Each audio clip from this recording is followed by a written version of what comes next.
we all remember last year, right? I mean, I saw someone comment on social media, stop comparing snow totals from this November to last November. I don't know if it was out of spite or people are sick of it. Just makes this year look bad. Do you remember what happened last November? We got some snow in the mountains. People were rejoicing. They were really excited. But what came next was perhaps the busiest season of all time in the industry, not just here in Utah, but nationwide. Record-breaking 7.1 million ski and snowboard visits last season, 5.8 million the year before.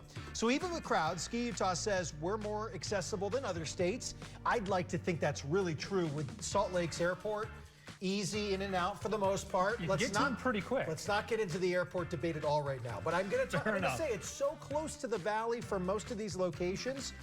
20, 30 minutes to go skiing at a massive mountain that has the steeps, that has everything you can get. You can't get that in Denver. No. Wink. Got a half dozen options to choose from? Because I believe in Denver, you have to drive like 2.5, 3 hours just to get to the ski resort. I still think Utah's still a secret, despite those numbers we just talked about. As somebody who grew up in New England, we didn't talk about Utah. We always were like, well, Colorado, maybe California.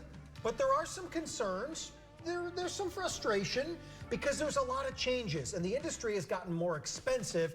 Let's hear from some of those folks. I won't ski on the weekends.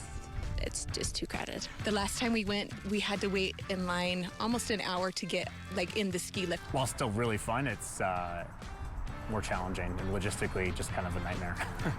It's gotten busier. Every year we're kind of waking up earlier to try to beat traffic.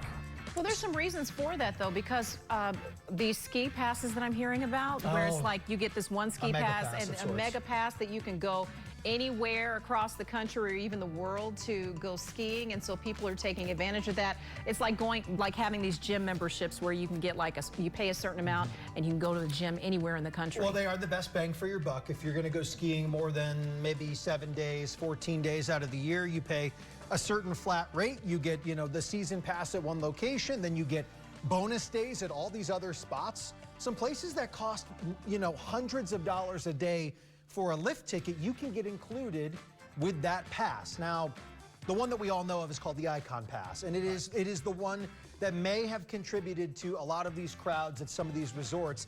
A lot of these resorts have actually changed the parking situation because it's gotten really busy. Solitude is one of those.